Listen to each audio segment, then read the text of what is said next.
Okay, in this tutorial we're going to continue where we left off, and we're going to look at our sections and make our sections work. So just to remind you what's going on the back end, we have our headline, we have our teaser text, we have our body text, and if we scroll down we have our submit button. But what we needed to add is this sections. Now if we take a look at what sections is, it's another table in our database, and what it is, it has politics and news in my case.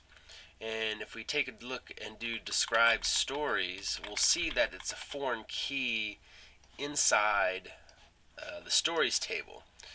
So we don't want to create a form where we have to enter the number. We want to create a form where we can only select sections, bundle these stories in a section that only exists in the sections table.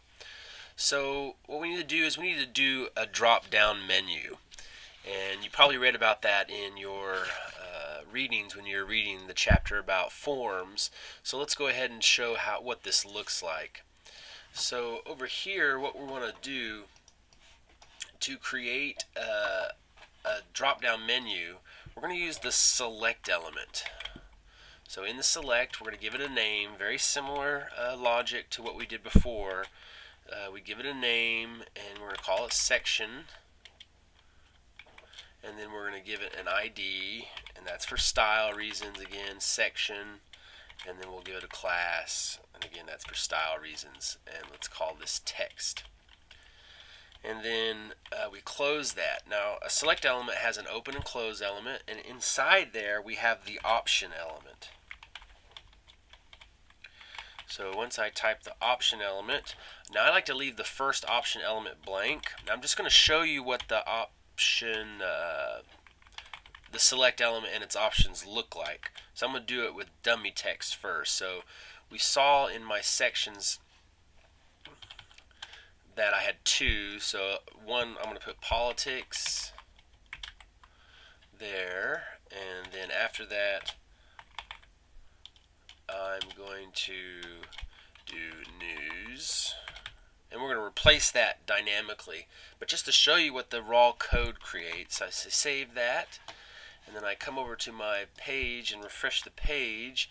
We see we have a drop down menu. Now the reason it's blank at first is because I had left this first option blank, and so when I click on there you're going to see politics or news, and those are hard coded in. So what we want to do now is don't want those to be hard coded in.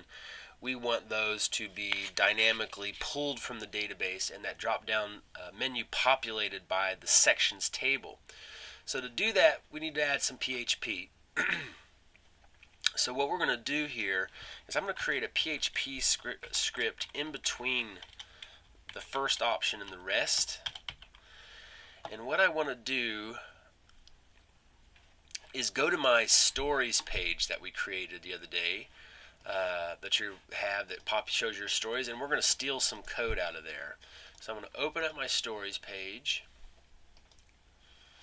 and the code that I want to take out of here is this code here from the DBC, which has my database connection material, has my check to see if the connection works, then I have a query, then I have a result, and then I have my while that populated those rows, and then I'm going to grab that curly brace. So I'm going to copy all that, I'm going to close this file, and I'm going to paste it in here. Now I'm going to kind of scooch that over to line it up. So we've got our database connection, and everything will work. And then our query we're going to change. We're going to select all from sections, just like we would do in MySQL. So if I do select all from sections, we see we get that short little table. So that's what this query will run. And then what we want to do is that for each, I'm going to actually delete the text that goes in there, and I'm going to delete the text that goes right here.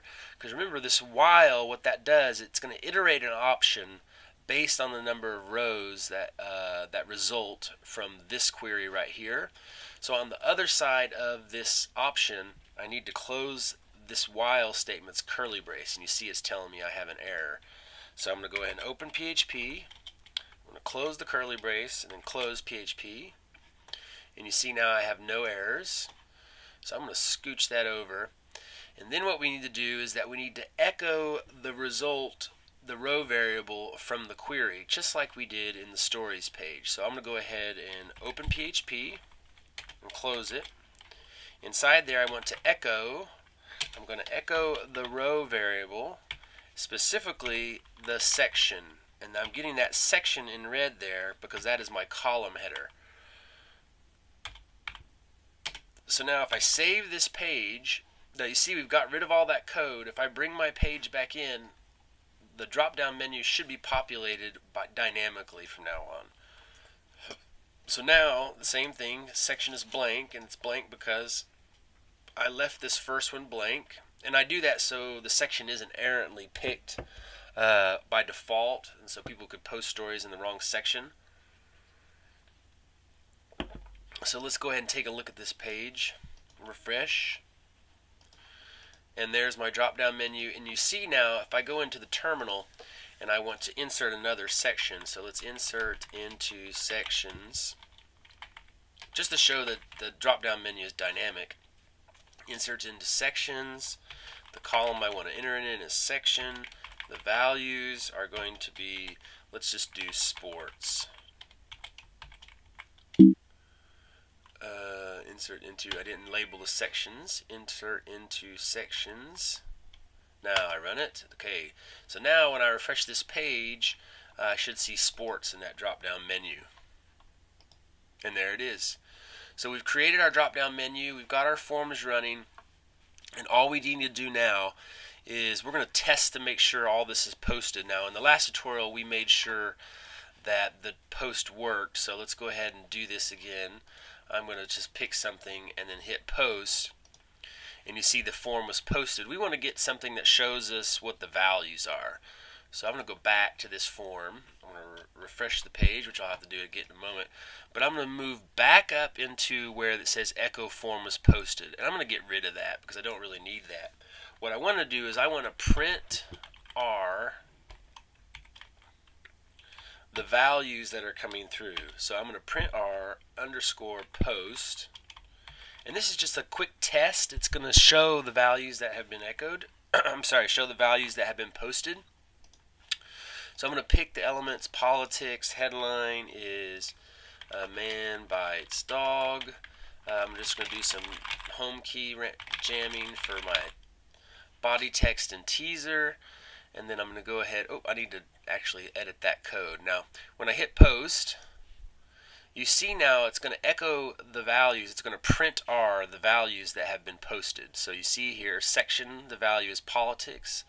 Story headline, the value was man bites dog. Story teaser, it has all the text, and story text, there it is. And then the post story is the input button, and that's the value that was posted.